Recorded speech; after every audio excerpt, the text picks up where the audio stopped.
캐나다 중앙은행 총재가 실업률이 낮으면 인플레 해결도 없다라고 얘기했습니다. 굉장히 좀 의미심장한 얘기인데요. 딴 게 중요한 게 아니고 지금 중앙은행에서 가장 원하는 건 실업률입니다. 실업률. 근데 실업률을 이민자를 통해서 강제로 올리려고 하는 움직임이 러시아 우크라이나 전쟁이 새로운 국면으로 맞이하고 있습니다. 9개월 만에 헤르손을 탈환했다고 하는데 이게 어떤 의미가 있는지 지금 협상이 되고 있다는 느낌을 받거든요. 세계 최대 가상화폐 거래소 FTX가 파산을 했다고 하는데요. 이것 때문에 지금 비트코인이나 가상화폐 시장은 지금 폭망을 했습니다. 미국 인플레이션 둔화 신호에 지금 전 세계 주식 시장이 지금 폭등을 한번 했고요. 더 지속될 거다, 안 될 거다. 의견은 팽팽한데 중국이 코로나 격리 기간 단축을 시행을 하기로 했고요. 골드만삭스 CEO도 증시 몇 달로 회복될 거다. IPO 시장도 활기를 찾을 거다. 이게 지금 몇 개월 만 입장을 반복했습니다. 미국과 중국의 정상회담이 열리는데요. 의례적으로 하는 거겠지라고 생각을 했는데 중국 관영지는 오래간만에 아주 긍정적으로 평가를 했고요. 저는 오히려 이거보다는 지금 미국 재무장관과 중국 인민총재가 만나서 대면 회담을 한다고 합니다. 저는 여기서 아마 미국도 경기 침체를 앞두고 있는 상황이고 중국은 거의 지금 빈사 상태에 빠져 있잖아요. 시진핑이 3기 연임을 통해서 더 독재를 더 강화시키다 보니까 경제가 폭망을 하는 중이다 보니까 아마 여기서 굉장히 좋은 어떤 의미심장한 협상이 나오지 않을까 생각을 하고 있습니다. 안녕하세요, 캐부자입니다. 시청하시기 전에 구독하기, 좋아요 부탁드립니다. 오늘 날씨가 갑자기 좋아졌습니다. 연휴 잘 보내시고 계시죠? 캐나다 중앙은행 총재가 이런 얘기 했다고 해요. 실업률 낮으면 인플레도 해결도 없다. 계속되는 인플레와 금리 인상에도 실업률은 여전히 낮다. 근데 빈자리 수가 조금 감소하고 있대요. 그래서 실업률은 결국 상승할 것. 이 지금 가장 원하는 게 경기 침체인데 그 중에서도 가장 중요한 게 실업률 상승입니다. 이 기사를 보고 좀 깜짝 놀란 부분이 있는데 실업률의 상승을 위해서 노동자의 수를 늘리는 정책을 하고 있습니다. 그게 이제 이민자를 더 들여드는 거거든요. 그래서 점점 더 증가하고 있는 이민자 덕분에 캐나다는 다른 국가에 비해 인플레이션이 잘 대처하고 있다고 본다고 합니다. 놀라운 일이에요. 왜냐면 빈자리가 많다 보니까 이 빈자리를 어떻게 해서든 강제로 채워 넣는 거죠. 이민자들이 들어오면 저도 지금 이민자지만 우리 물불 가리고 일을 합니다. 막 열심히 일을 해요. 그러다 보니까 빨리빨리 취업이 되겠죠. 그러다 보면 지금 취업을 안 하고 눈치 보고 있는 사람들이라든지 어떤 식으로든 이민자가 들어오면 실업률이 증가합니다. 그래서 깜짝 놀란 게 이제 캐나다 중앙은행은 이민자를 통해서 실업률을 강제로 끌어올리는 거예요. 그래서 경기 침체를 유도를 하는 거죠. 이렇게 신박한 방법도 있구나 생각을 했습니다.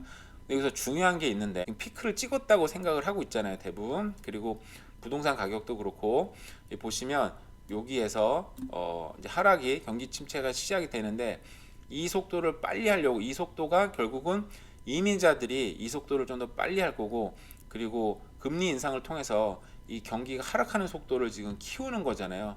근데 문제가 뭐냐면 이 속도를 인위적으로 빨리 하다 보니까 당연히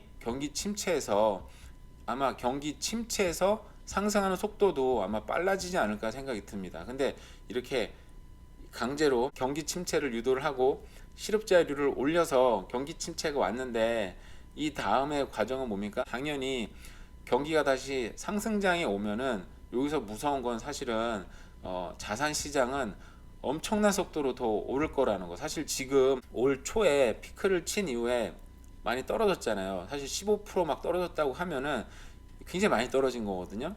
근데 생각보다 막 시원시원하게 안 떨어지는 게 많은 이유들이 있지만 렌트도 받쳐주고 여러 가지 또 받쳐주는 요인이 있는데 이 상태를 버텨내고 다음에 다시 화랑장이 오면 자산 시장은 제가 볼 때는 굉장히 빠른 속도로 또 회복하고 올라가지 않을까라는 조심스럽게 생각을 해봅니다. 근데 이렇게 인위적으로 끌어내려도 지금 끌어내려지지 않는다면 사실 인플레이션의 끝은 자산 시장의 폭등입니다. 사실 이런 부분들 사실은 좀 잘 생각하시고 보셔야 될 거예요. 자, 러시아 우크라이나 전쟁 소식입니다.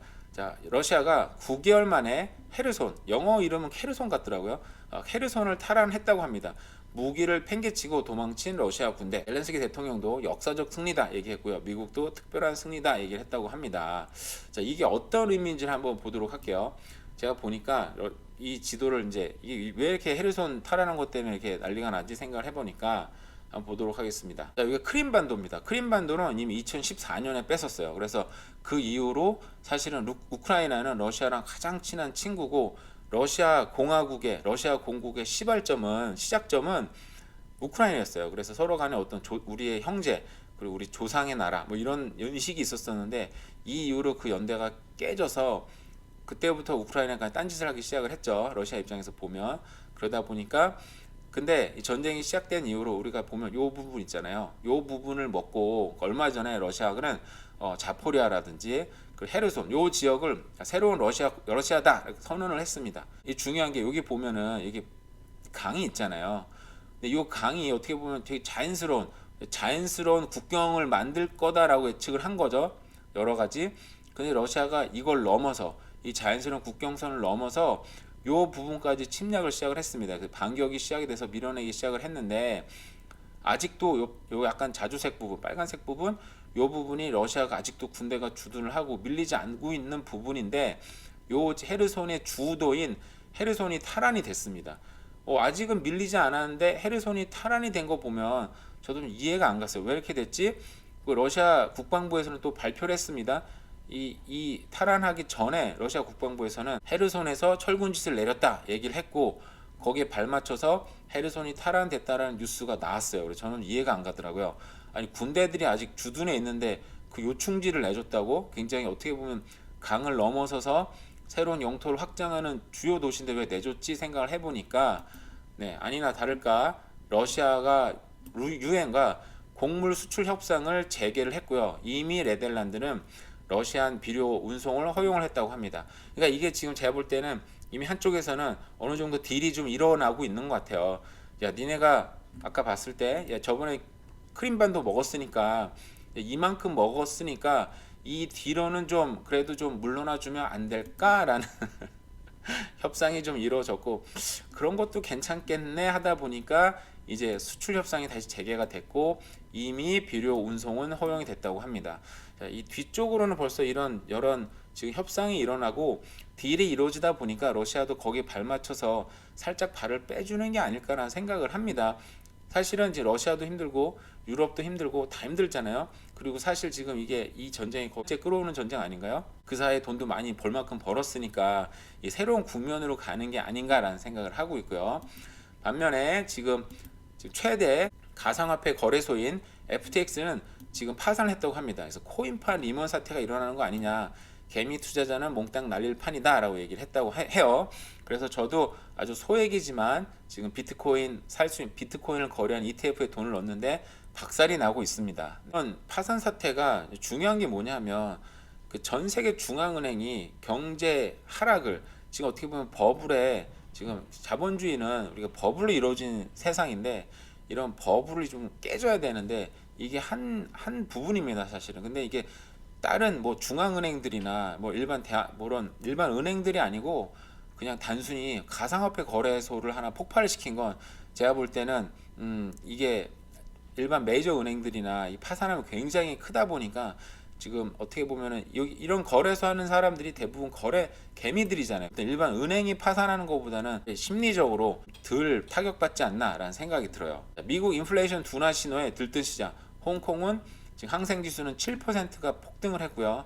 지금 한국도 그렇고 여러 전 세계 시장이 뭐 나스닥도 그렇고 다우도 그렇고 지금 사실상 지난 금요일에 폭등을 했습니다.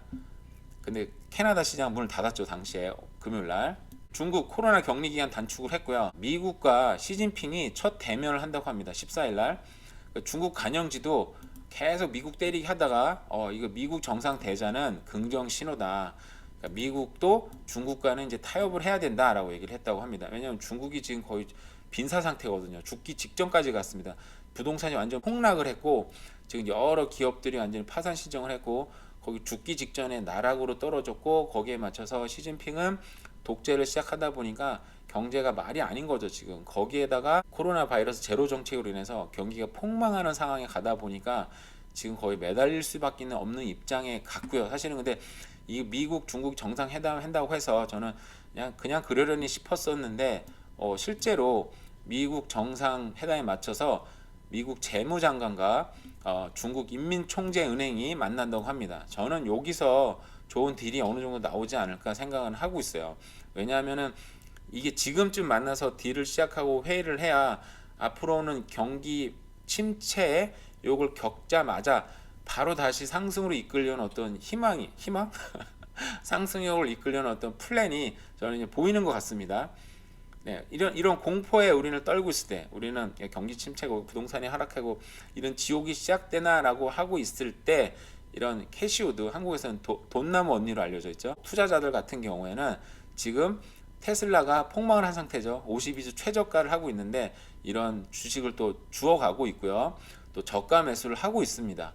네, 거기에 발맞춰서 골드만삭스 CEO도 이 사람이 굉장히 부정적이었었는데 갑자기 입장을 바꿨어요. 몇 개월 만에 입장을 바꿨습니다. 증시가 몇 달 내 회복될 것 같다. IPO 시장도 활기를 되찾을 것 같다라고 얘기했고요. 거기에 맞춰서 사실 지난 며칠 동안 증시가 지금 폭등을 하고 있습니다. 왜냐하면은 인플레 시장이 좀 잡히지 않을까 생각을 하고 있어요. 페이스북의 모기업인 메타그룹도 지금 11,000명을 해고했고요. 그리고 아마존도 지금 해고를 지금 예고를 했다고 합니다. 이게 어떻게 보면은 IT 기업, IT 테크 기업의 최강자들부터 여기서는 절대 이런 해고가 일어나지 않을 거라고 생각했던 기업들이 이미 해고를 시작했다고 한다면 그 뒤로 약한 고리들, 작은 기업들 분명히 지금 힘들어지고 있겠죠. 그러다 보면 지금부터 내년 초까지는 정리해고가 많이 이루어지지 않을까라고 예측을 하고 있고요. 경기 침체 이후에 지금 행보들이 나타나고 있습니다. 그렇다면 경기 침체 이후에 경기 상승도 예고가 되고 있는 것 같거든요. 그래서 이런 부분을 잘 생각하시고 여러분들도 개인적인 어떤 투자 플랜이나 주택 구매 플랜을 세우시면 좋을 것 같습니다. 네, 도움이 됐으면 좋겠고요. 네, 오늘 하루도 잘 보내세요. 감사합니다.